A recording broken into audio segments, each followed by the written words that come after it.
Oh Señor Jesús, mi alma te exalta y mi corazón te desea. Muy pleno y bendecido tiempo, amada Iglesia de nuestro Señor Jesucristo, paz y gracia en esta mañana de fe, en esta mañana de esperanza, donde como hijos de Dios nos acercamos siempre a nuestro Padre maravilloso, a nuestro refugio, a nuestro reposo, a nuestra seguridad, a nuestra paz, que es nuestro Padre eterno.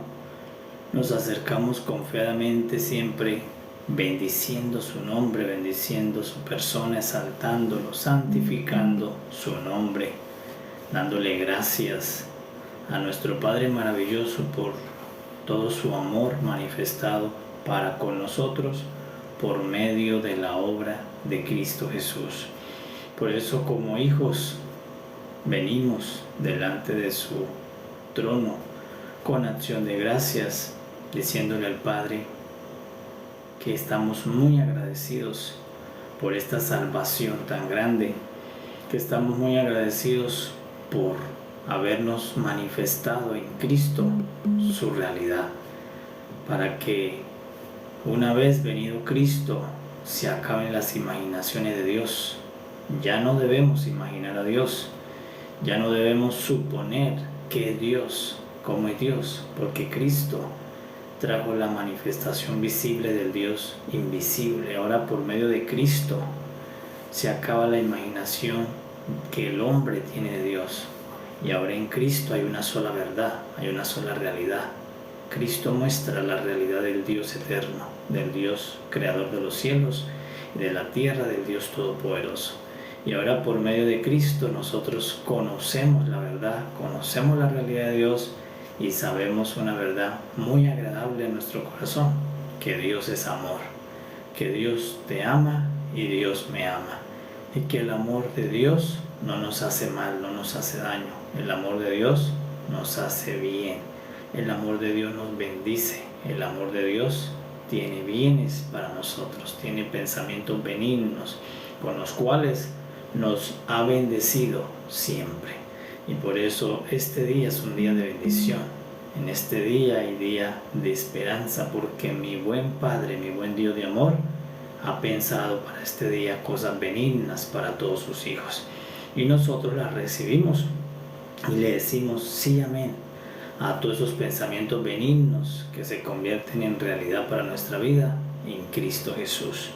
Y le pedimos a nuestro Padre que por medio del Espíritu Santo hoy seamos nosotros edificados, que nuestro entendimiento sea edificado, que nuestro entendimiento sea perfeccionado, que nuestra manera de entender toda esta obra de Dios se pueda perfeccionar, consolidar por medio de la ayuda del Espíritu Santo, porque necesitamos que los ojos espirituales sean abiertos para entender el misterio de Dios, el misterio de Cristo.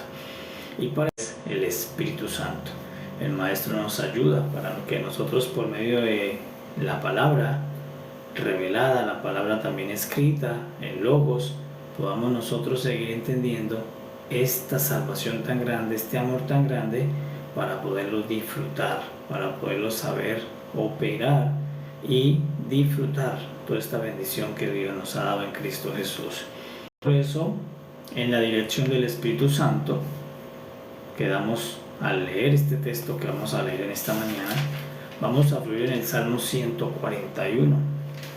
Es un salmo de un representante del Antiguo Pacto, entonces por eso necesitamos el Espíritu Santo, porque todo lo que se expresó en este pacto antiguo, los salmos hacen parte del compendio del Antiguo Pacto. ¿Qué es Antiguo Pacto? Todos los pactos que Dios estableció antes de Cristo. Eso es el Antiguo Pacto. Todos los pactos que se establecieron con Noé, con Abraham, con David, con Josué, con todos estos hombres en los cuales hubo algún pacto de Dios, eso se considera el Antiguo Pacto. O sea que todo el Antiguo Pacto, todos estos 39 libros que nos resumen la historia de esos pactos, se considera Antiguo Pacto, Antiguo Testamento. Entonces es Este salmo hace parte del antiguo pacto. ¿Por qué necesitamos al Espíritu Santo? Como maestro, como el candelero que nos ilumina. Porque Él nos va a ayudar a que podamos sacar la vida, la esencia que sí continúa en el nuevo pacto. Porque hay unas cosas que ya no son vigentes del antiguo pacto en nuestros días. ¿Por qué? Porque son antiguas. Porque ya se clausuraron, porque ya cumplieron su vigencia, ya sirvieron para lo que fueron hechas, entonces ya no tienen validez en el nuevo pacto. Entonces vamos a permitir ver cómo lo hacían ellos, cómo lo expresaron ellos, cómo vivieron su realidad con Dios, aunque no estaba Cristo, estaba la ley, y ellos vivieron una realidad con la sombra, que era la ley. La ley era la sombra de Cristo en el antiguo pacto. La ley descendió, la palabra escrita descendió, esa es la sombra. Pero luego descendió la palabra encarnada, que descendió en el monte de Sinaí, la palabra escrita de Dios. Pero que descendió luego en los días de Israel, de Jerusalén, descendió la palabra encarnada, Cristo Jesús, la palabra hecha hombre.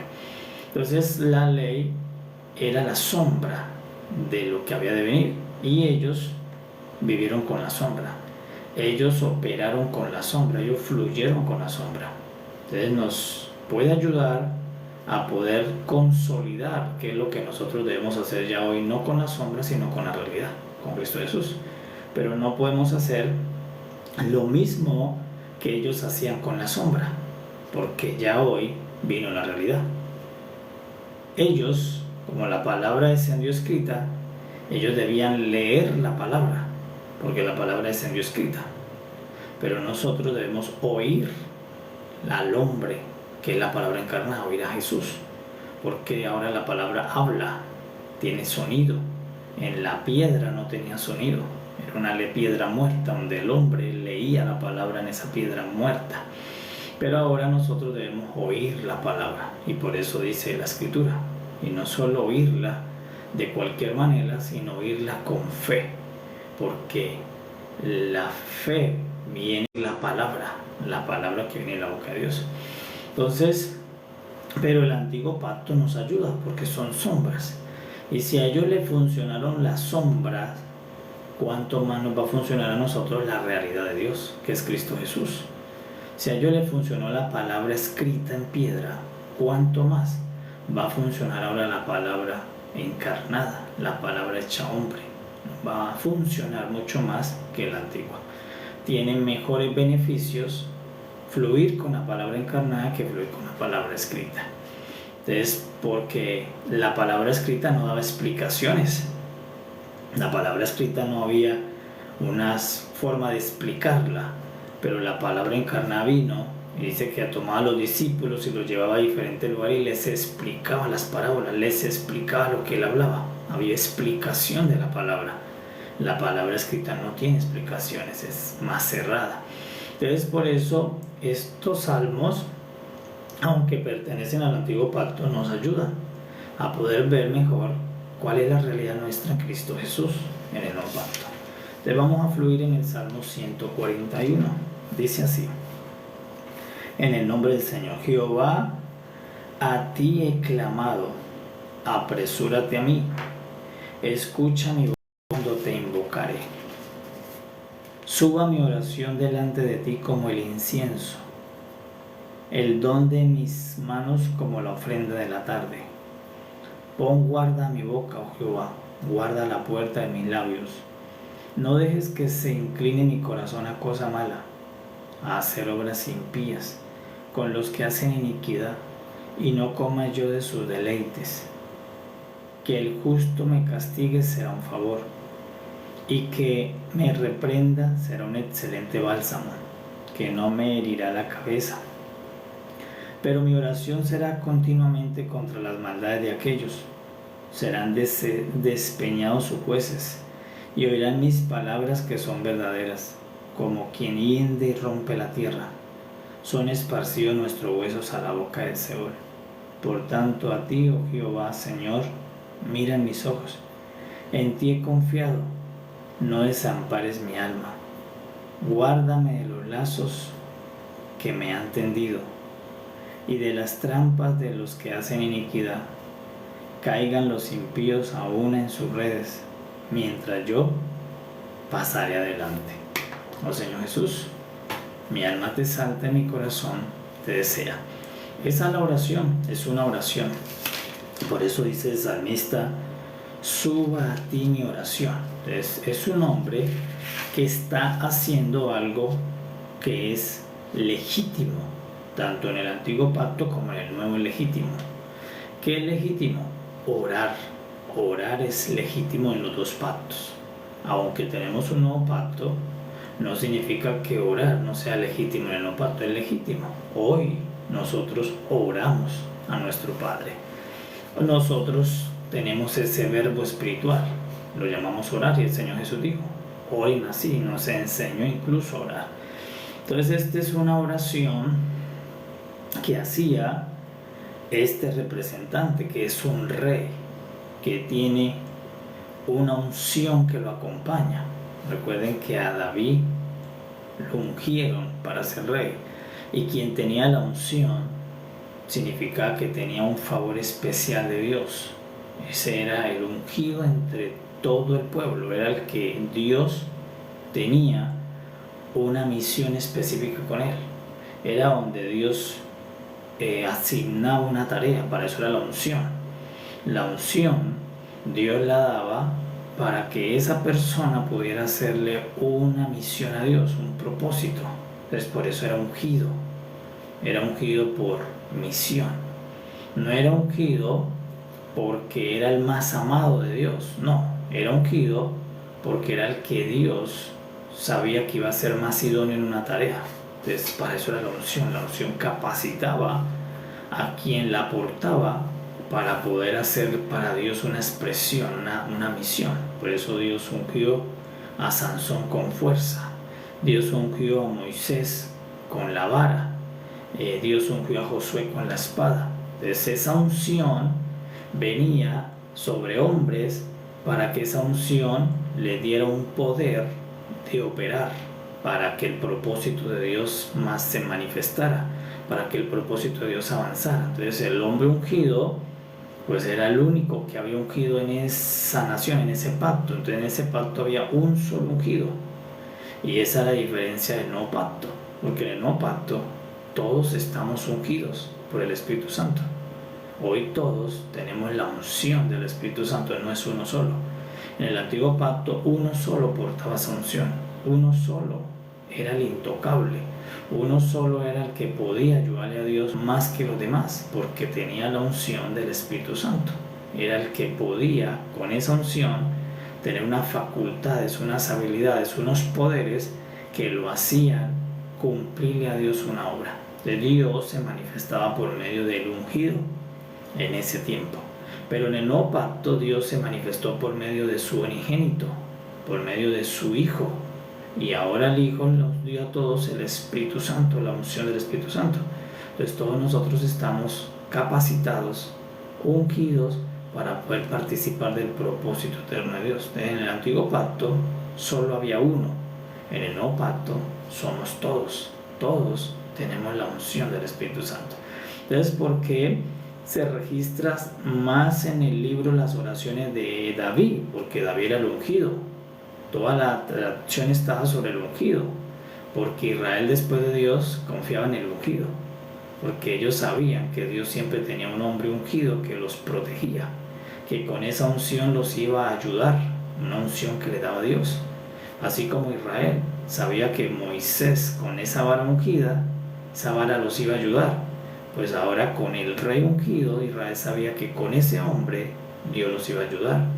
Los jueces sabían que en el tiempo de los jueces con la fuerza de Sansón los iba a defender de los filisteos.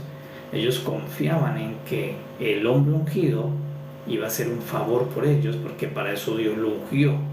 Entonces para eso, en eso consistía la unción.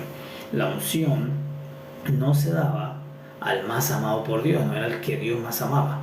Dios por gracia seleccionaba a uno y le daba una unción que lo capacitaba para poderle dar una misión que ayudaba al propósito eterno de Dios. Y dentro del propósito eterno de Dios la primera manifestación se llamó Israel, pero que el propósito eterno de Dios no era solo Israel, era la humanidad completa, era el mundo. El propósito eterno de Dios no era amar solo a Israel, era amar al mundo. El propósito eterno de Dios no consistía solamente en salvar a Israel, en bendecir a Israel, en liberar a Israel. El propósito eterno de Dios consistía en salvar al mundo, bendecir al mundo, amar al mundo, liberar al mundo, completa la humanidad. Solo que empezó haciéndolo con un pequeño rebaño llamado Israel, con un pequeño pueblo llamado Israel. Empezó a hacerlo allí como una sombra de lo que Dios iba a hacer. Ya después, no con un ungido, sino con su unigénito, al que Dios sí ama, porque es su propio Hijo. Entonces estos hombres Dios los seleccionó, por gracia los fue sacando a cada uno, los fue llamando, les fue dando una unción, y ahí vemos los hombres ungidos. No se podían tocar, eran intocables. ¿Por qué? Porque era lo único que Dios tenía para hacer su propósito. Era uno solo, no había más. Entonces en el tiempo de David, pues era David. David era el que portaba la unción. David era el que tenía esa capacitación divina del Espíritu Santo. Era el que le daba las facultades para vencer enemigos, para proteger a Israel, para matar los enemigos que se levantaban contra el pueblo que Dios llevaba dentro del pacto, llamó Israel. Entonces, ¿quién está ungido? David. En ese momento está ungido David, él es el rey ungido. Y después de que se terminaban sus años, pues la unción pasaba sobre otro. Por eso el profeta Elías tenía la unción, porque Dios no solamente ungió reyes, también ungió profetas. Y en el tiempo había un rey ungido y había un profeta ungido. Y cada periodo de un rey lo acompañó un profeta. El rey, por ejemplo, David, lo acompañó el profeta Samuel, que también está ungido. Pero también existió otro profeta llamado Elías. Y Elías estaba ungido. ¿Qué es ungido? Que tenía una unción, un poder del Espíritu Santo, que lo hacía hacer cosas sobrenaturales, unas cosas maravillosas, unas cosas que no podía hacer un hombre natural. Esa unción les permitía a estos ungidos hacer unas cosas que llaman maravillas, unos milagros, unas opciones, unas obras que no se podían hacer con la capacidad humana, con ninguna fuerza humana, no se podían hacer, porque era una unción, un poder de Dios para que la persona hiciera unas obras que ayudaran al propósito de Dios. Y Elías era un profeta muy ungido, un hombre muy ungido, Dios lo ungió. Y por eso dice que cuando ya Dios supo que Elías se le acabó el tiempo ya de estar en la tierra, Dios le dijo: Elías, ya se terminaron tus días, ya ayudaste bastante el propósito con la unción que te di, tú me ayudaste, prepara todo porque te vienes conmigo, ya se te acabó el tiempo en la tierra. Entonces dice: ahora tú le vas a dar la unción al que sigue. Entonces la unción continuaba porque los portadores de la unción eran temporales, eran débiles, no perduraban porque tenían muerte. Entonces la unción seguía siendo la misma en diferentes personas. Era la misma unción porque es el mismo Espíritu Santo. El mismo Espíritu Santo que estuvo con Elías, esa misma unción estuvo con Sansón, solo que en Sansón se manifestó con fuerza, en Elías con milagros, en Eliseo con señales, en David con arte para la guerra. Entonces el mismo Espíritu se depositaba en personas hasta que la persona ya se le acaba el tiempo y el Espíritu seguía en otra. Y a esos que el Espíritu reposaba sobre ellos se llamaban los ungidos de Dios, las personas ungidas del Antiguo Pacto. Entonces en el Antiguo Pacto habían ungidos por temporadas. ¿Cuál es el beneficio del Nuevo Pacto? Que tú y yo estamos ungidos perpetuamente. Ya en la muerte no detiene la unción. Nosotros continuamos ungidos después de la muerte.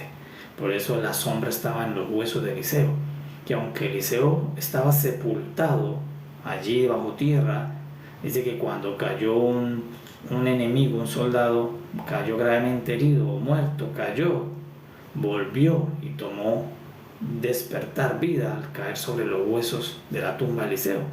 Volvió a tomar vida el muerto. ¿Por qué? Porque significaba que venía un tiempo donde la unción ya no se va de la persona. Por eso ahora tú y yo estamos ungidos y esa unción permanece eternamente. Y estamos ungidos por el Espíritu Santo. Y así como ellos estaban ungidos para hacer una misión nosotros estamos ungidos para hacer una misión. Entonces, por eso tú puedes hacer la misión de Dios. Yo también la puedo hacer porque los dos tenemos el Espíritu Santo. Tú tienes el Espíritu Santo y yo también tengo el Espíritu Santo. Pero ¿para qué Dios le daba la unción a las personas? Era para que hicieran una tarea de Dios, una misión para el propósito de Dios. No era para que hicieran una tarea para sí solo, para su propio deseo personal, no. Era una misión, por ejemplo, a Sansón, la unción era una fuerza sobrenatural, una fuerza que no tenía ningún hombre. Podía pelear contra 1000 filisteos y vencerlos. ¿Quién puede pelear contra 1000 enemigos solo? Una persona natural sin unción no puede. Pero la unción que tenía Sansón le hacía atender a 1000 enemigos como si fuera uno solo. Entonces, Sansón tenía una unción que lo hacía operar en esas capacidades. Entonces, ¿para qué era la unción? Para hacer una misión que complacía los intereses de Dios, no los intereses personales. Entonces la fuerza que venía a Sansón era cuando enemigos se atacaban a Israel, cuando enemigos venían a hacer daño al propósito de Dios. Entonces salía el ungido. Entonces habían ungidos en el antiguo pacto, pero en el nuevo pacto, ¿cuál es la diferencia? Que no se acaban los ungidos, se multiplicaron. Por eso el Señor Jesús es la multiplicación. Por eso cuando el Señor Jesús vino y multiplicó los panes, multiplicó los peces, porque Él es la multiplicación. Entonces lo que en el antiguo pacto era uno, Cristo lo volvió millares. Hoy hay millares de ungidos. Tú eres ungido y debes conocer esa verdad, porque puede ser que tú estés ungido y tú no conozcas esa verdad. Entonces no operas como ungido, operas como natural. Era como Sansón. Si Sansón no se entera que está ungido, pues se deja matar de los filisteos, que no sabe que está ungido. Pero cuando ellos sabían que estaban ungidos, ellos sabían que tenían una competencia de Dios, del Espíritu, para poder operar a favor del propósito de Dios. Entonces, tú y yo estamos hoy ungidos. Hoy, la misma unción que tenía David, que tenían ellos, la tienes tú y la tengo yo. Entonces, usted no puede considerarse hoy que ellos están más ungidos que tú y que yo. No, incluso nosotros estamos mucho más ungidos, porque ellos, la unción reposaba sobre ellos, no estaba dentro de ellos. Pero la unción nuestra hoy habita dentro de nosotros. La unción fluye desde adentro. En ellos fluía encima, sobre ellos. Entonces, nosotros estamos mejor ungidos que los ungidos del antiguo pacto. Hoy en el nuevo pacto, millares estamos ungidos. En el antiguo pacto, solo 1 o 2 estaban ungidos. Principalmente el rey, el profeta y el sumo sacerdote. Eran como los únicos ungidos. El resto no estaba ungido, o sea, el resto no tenía esas capacidades espirituales, el resto no podía enfrentar a 1000 enemigos ningún otro ciudadano israelita. Aunque estaban circuncidados todos, no todos estaban ungidos. Los demás ciudadanos estaban circuncidados también y estaban en el pacto, pero sobre ellos no reposaba el Espíritu. Y la señal era que se había vertido el aceite sobre ellos. Por eso al sacerdote Aarón le virtieron el aceite. Y ese aceite era una señal de que era ungido, que es que Dios le iba a dar una capacidad para atender unos asuntos en el templo, en el tabernáculo, una competencia divina. Lo mismo sobre David, le colocaron un aceite y vino la unción sobre, y esa unción que era representada por el aceite le da una operatividad para fluir en los intereses del Padre Celestial, en los intereses de los negocios de Dios. Entonces, en el antiguo pacto se podían contar los ungidos. En el nuevo pacto no. En el nuevo pacto, todos ustedes que están allí están ungidos. Entonces, por eso, como ungidos, debemos operar hacia el propósito de Dios y utilizar esa unción para poder fluir hacia los intereses de Dios. Y por eso debo enterarme cómo opera la unción que está en ti. Y usted debe conocer cómo opera la unción que está en ti. Por ejemplo, Sansón sabía que era con fuerza. Entonces, él sabía cómo hacer operar esa unción. Entonces, todos nosotros tenemos una unción que nos capacita para servir en el propósito hoy de Dios dentro del nuevo pacto. Y todos debemos saber cómo fluye tu unción. Tú mismo debes descubrir cómo tu unción fluye para darle ganancia a los intereses del reino de Dios. Entonces, Yo conozco mi unción y sé fluir en mi unción. Y cada uno de ustedes debe saber cómo fluir en su unción, porque todos ustedes están ungidos por el mismo Espíritu. Entonces, a ellos, ¿qué los ungía? El santo aceite de la unción. Pero ya hoy no es el santo aceite. Hoy fuimos ungidos con el Santo Espíritu.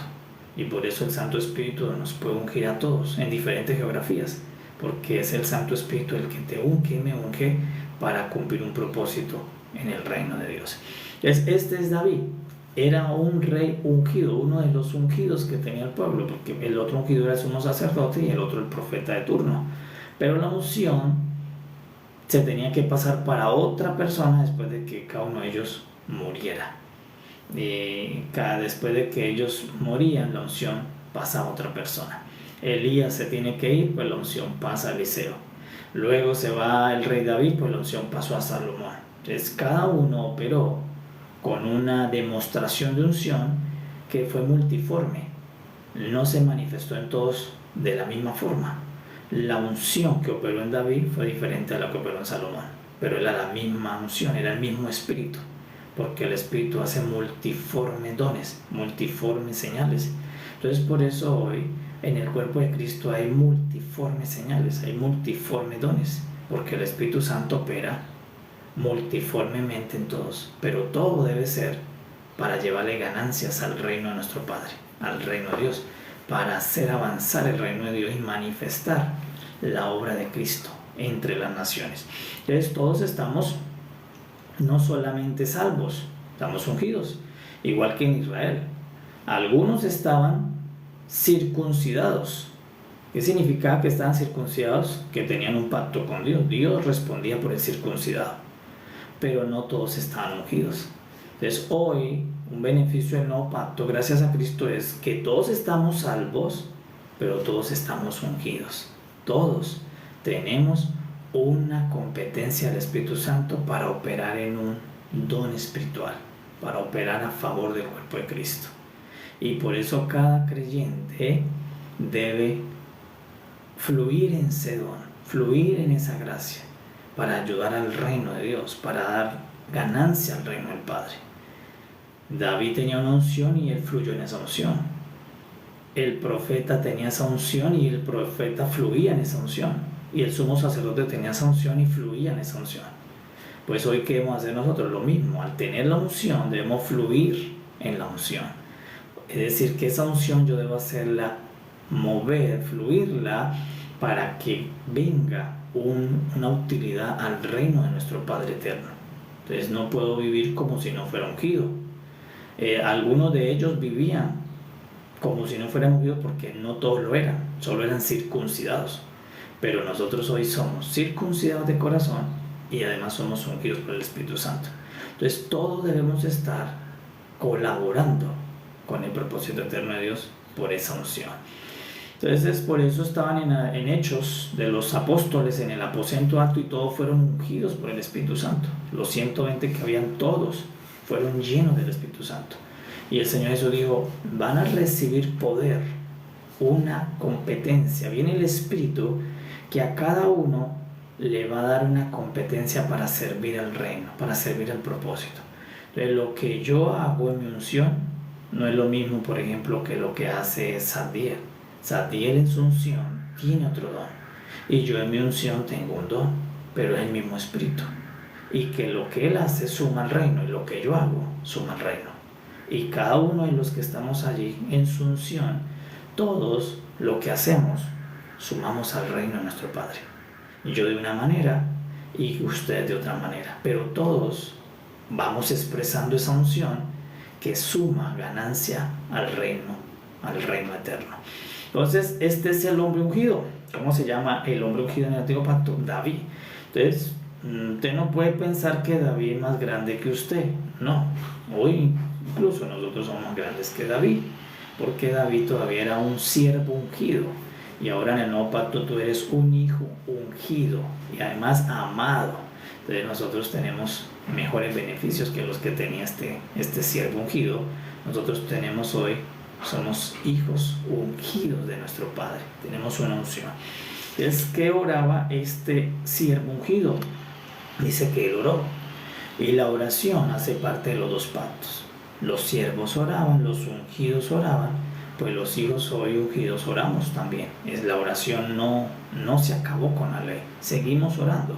Solo que ahora en la oración tenemos una cercanía a Dios. Entonces en la oración, por ejemplo, el siervo ungido decía Jehová, Yahweh, Dios. Pero hoy nosotros en el nuevo pacto decimos Padre. No le decimos el nombre, y no es que sea malo de mencionar el nombre, sino que por el vínculo, por el no nacimiento que nos ha dado el nuevo pacto en Cristo, pues nosotros le decimos Padre. Le llamamos bajo el vínculo de amor de hijos, entonces le decimos Padre. Entonces este ungido siervo le decía Jehová cuando iba a orar, y nosotros hoy en oración no decimos Jehová o Dios. Nosotros en la oración decimos lo que nos enseñó a orar el unigénito Hijo, el mayor hermano que tenemos. Nos enseñó diciendo, oren así, Padre nuestro. Entonces por eso nosotros usamos la oración, pero con otras palabras. Entonces en la oración del ungido siervo se escucha la palabra Yahweh, la palabra Jehová. Pero en nuestra oración se escucha una palabra tierna, una palabra dulce. Se escucha un título, Padre. Y eso es un derecho que nos ha dado Cristo a nosotros. De nosotros, cuando decimos Padre, pues del otro lado está orando un hijo.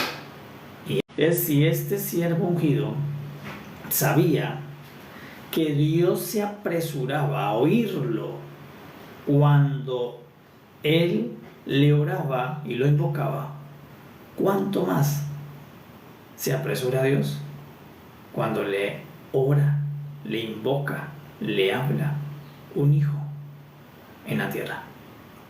Entonces, si David sabía que Jehová se apresuraba hacia él porque estaba ungido, y él sabía que Jehová debía responderle al ungido, ¿por qué? Porque Dios me ungió. Te voy a dar un ejemplo. Un colaborador de una empresa sabe que su jefe lo tiene que atender porque su jefe lo contrató. Entonces, si el colaborador necesita algo para el bien de la empresa, de su labor, él llama a su jefe, dice, jefe, necesito hablar con usted, que me ayude en esto porque lo que yo estoy haciendo es para el bien de la empresa. Usted sabe que su jefe legalmente lo tiene que ayudar. Usted sabe que su jefe legalmente va a venir a apresurarse a ayudarlo porque lo que usted va a hacer es para el bien de toda la compañía que es del jefe.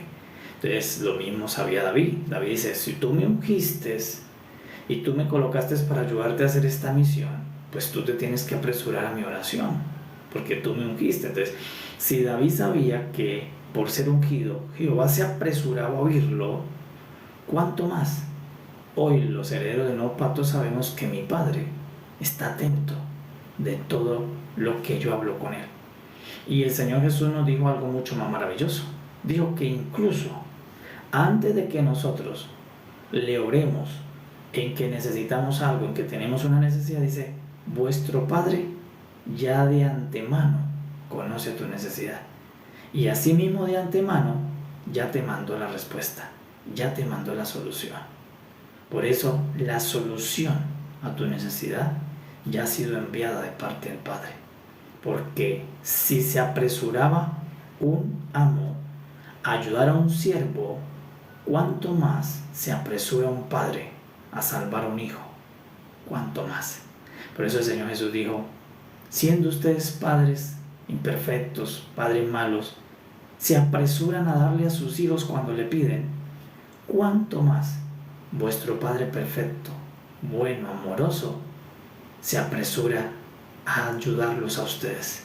Por eso digo, no teman, no se afanen, porque si el Padre puede atender a las aves su necesidad, que no son sus hijos, porque las aves son sus mascotitas, si las atiende sin dejarle faltar nada a sus mascotas, ¿cuánto más el Padre Eterno va a suplir a ustedes, que son sus hijos? Por eso digo, Señor Jesús, no se afanen, no se angustien, ustedes tienen Padre, y el Padre que alimenta a todas las mascotas de la tierra ¿cuánto más alimentará a los que son hijos de Dios? Entonces, por eso, una ventaja que tenemos nosotros es que no somos siervos ungidos, somos hijos ungidos. Entonces, en el antiguo pacto, la unción ya estaba, pero sobre, no dentro. Pero en el nuevo pacto la unción está dentro. Y ahora no es para una o dos personas, es para todos los hijos de Dios. El único ungido no es el pastor, el único ungido no es el apóstol, el único ungido no es la profeta o el profeta, el salmista, el evangelista, no es el único ungido. Todo el cuerpo, todos los miembros de la iglesia están ungidos por el Espíritu Santo. Esa es una verdad que tú debes vivir y aplicar. Entonces, en esa unción tú vas a hacer unas cosas que son para el beneficio del propósito eterno de Dios, así como ellos lo hacían. Ellos con la unción vivían para los intereses de Dios. Es como cuando en una empresa a ti te dan un título, un fuero. Lo que tú haces es para el bien de tu empresa, solo que haciendo un bien para la empresa, tú recibes un bien para tu casa.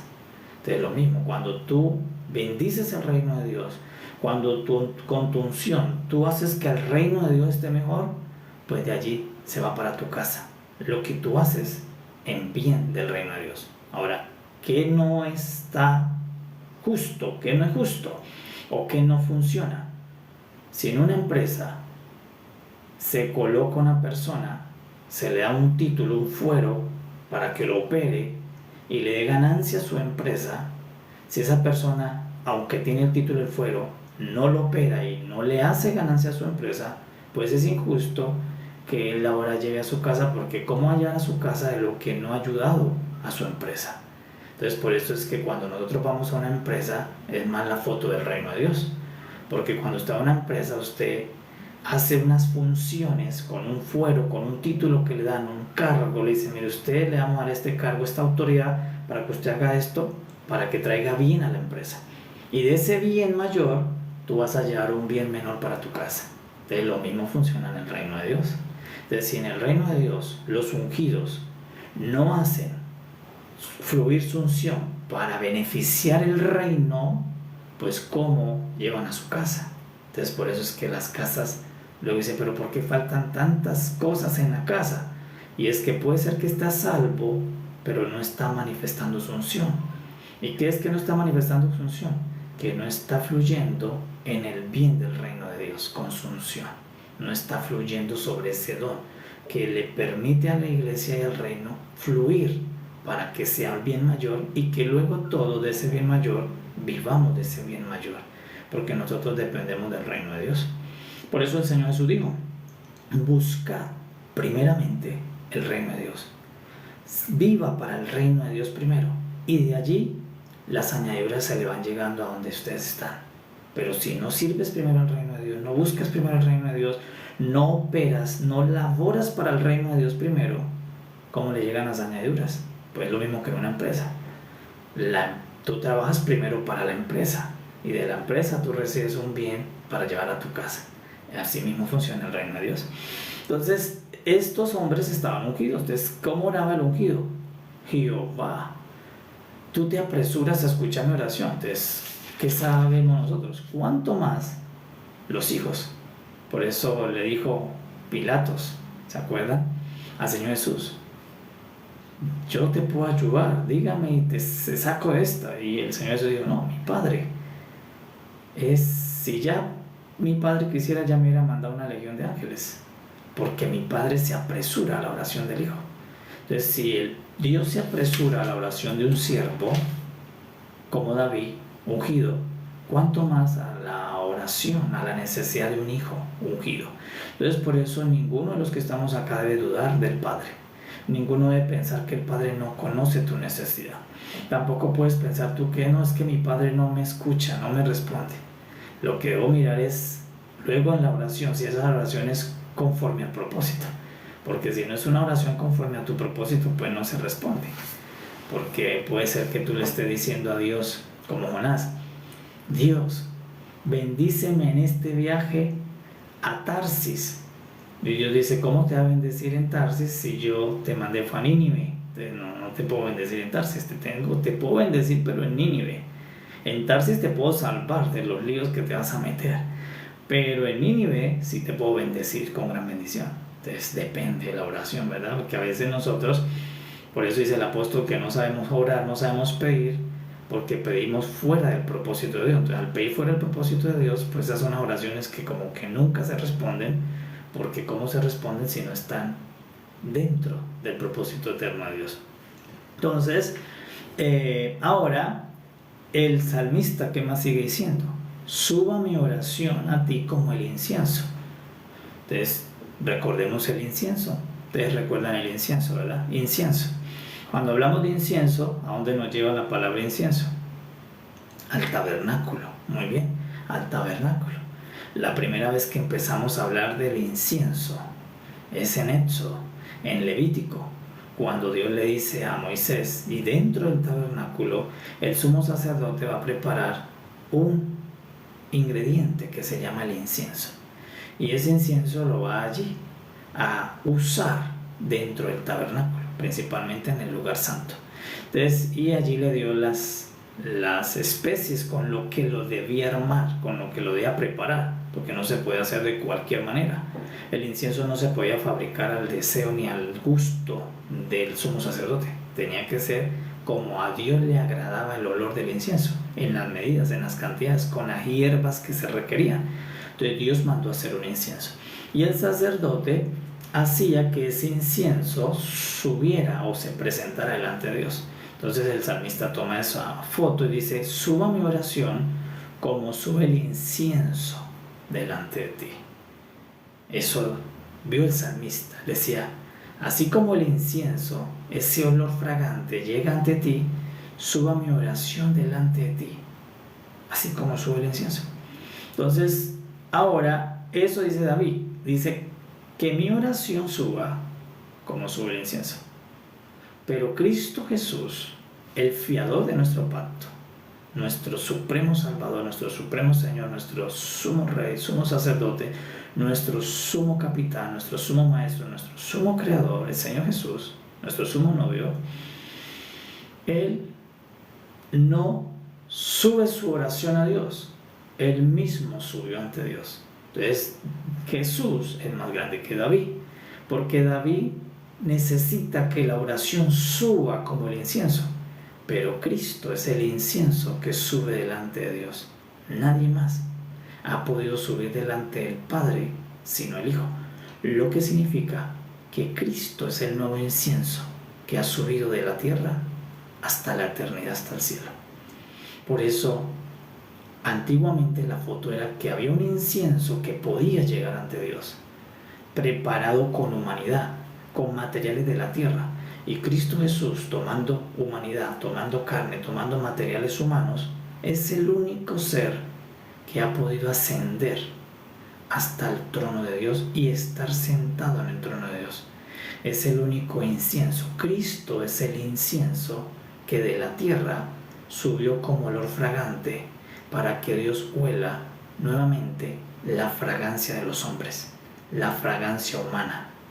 Dios nunca tenía la fragancia humana arriba en la eternidad, arriba es pura fragancia divina, pero ahora Cristo Jesús es el incienso que lleva la fragancia de los elementos de la tierra al olfato de Dios. Entonces ahora Dios sabe el olor nuestro por Cristo Jesús. Cristo es el olor a humanidad dentro de la eternidad. Allí hay uno que huele a hombre, que huele a humano, que huele a vida humana.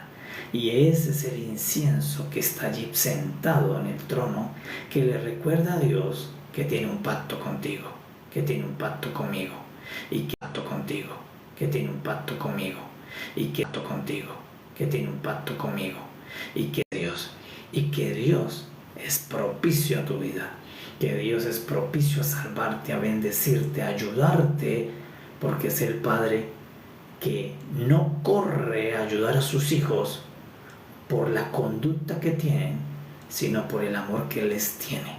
Un padre nunca corre a ayudar a sus hijos por lo que ellos hagan, corre porque es un deseo del corazón, es un latir del corazón hacia el hijo. es una atracción. Entonces Dios siempre va a venir a favor de tus hijos, a favor tuyo, a favor mío. ¿Por qué? Porque hoy tú eres hijo de Dios. Y por eso no importa si te metieras a lo más profundo, pues de lo más profundo Dios te sacará. Y no importa si te colocaras más oscuro que todo lo que pudiera oscurecerte, con todo Dios te santificará y te limpiará. Porque ahora Dios es tu Padre. Y un padre nunca pierde a sus hijos. Siempre un padre salva y bendice a sus hijos. Y esas son las ventajas que tenemos del nuevo pacto. Entonces, ¿quién es el incienso en el capítulo 141? Cristo es el único incienso. Cristo es el único que ascendió delante de todos. La escritura no da testimonio que María haya ascendido, porque por allí algunos dicen que María también ha ascendido. La escritura no da testimonio, eso lo dice la historia o lo dicen algunas personas, pero no la escritura. La escritura da testimonio que muchas personas vieron al Señor Jesús, el incienso de la tierra, el olor a humano subiendo al olfato de Dios, a oler al Hijo que siempre olía a Dios. Ahora el Hijo huele a hombre y a Dios. Entonces cada vez que el Hijo se mueve en el trono, al olfato de Dios le da olor al rico olor de los hombres en la tierra, y por eso los bendice. Así como en Jacob fue y llevó la fragancia, por eso dijo Isaac, acércate para olerte. Entonces hoy Dios nos huele a nosotros por medio de Cristo. Cristo es el incienso que huele a humanidad en un lugar donde todo huele a Dios, donde todo huele a rico, a eternidad, a perfección. Pues allí hay un olor agradable que viene de la tierra y lo llevó Jesús. Entonces Jesús no llevó una oración, llevó todo su ser delante del Padre. Entonces por eso David es más pequeño que Jesús, porque David es un siervo ungido, pero Jesús es el unigénito, Hijo amado y ungido de Dios. Entonces David quería que su oración subiera como el incienso. Cristo subió siendo el incienso humano a la tierra, al cielo, para llevar una fragancia que no había en los cielos nunca. Llevó el olor a la vida humana. Entonces ahora allí Él está, Jesucristo hombre, sentado a la diestra del Padre. Entonces allí está mi intercesor, que tiene el incienso de los hombres, sentado al lado de Dios. Entonces por eso en esta sombra el incienso que sube se llama el Señor Jesucristo. Él es el representante nuestro que está sentado al trono de Dios, donde todo huele a Dios, donde todo huele eterno, a perfecto. Allí hay un olor a humanidad y lo tiene Cristo. Hay una porción de Cristo que huele a ti y a mí, huele a humanidad. Y por eso hay gracia, por eso hay favor sobre ese incienso que subió.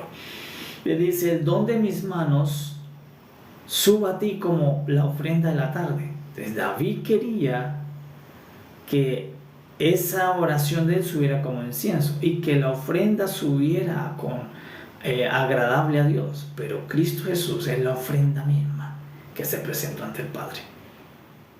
David quería llevar un cordero, algo, pero Jesús llevó su propia vida al Padre eterno. Le dijo, aquí está la ofrenda agradable, y la llevó hasta el trono. David no pudo hacer eso. David la podía presentar en el tabernáculo, pero no llevarla al mismo trono de Dios. Cristo es el incienso y la ofrenda de la tarde, la ofrenda que se presentó delante del Padre, la ofrenda tardía, la ofrenda última. Él, Cristo, hace esa ofrenda de la tarde. No de la mañana, porque otras ofrendas estuvieron antes de él, pero no llegaron a donde llegó Cristo. Cristo ahora es la ofrenda y el incienso que sube delante de Dios. Es allí que empieza ya a decir David al Padre, guárdame, libérame de las trampas de los enemigos. Pero él sabía que su Dios lo iba a guardar, porque Dios lo ungió. Ahora, ¿qué sabemos nosotros? Que Dios te protege, que Dios te salva, que Dios te ama, que Dios te bendice, que Dios te provee. te sustenta. ¿Por qué? Porque a él Dios lo ungió, pero a mí y a ti Dios me engendró. Somos engendrados, filiados, nacidos de Dios. Entonces, si David sabía y tenía confianza que su Dios, por haberlo ungido, lo iba a salvar, ¿cuánto más debes tener tú la confianza y la esperanza que tu Padre, por haberte engendrado, te va a bendecir más que a este siervo ungido? Mucho más. Porque si eres propicio a un siervo ungido, cuanto más a un hijo ungido y nacido de Dios.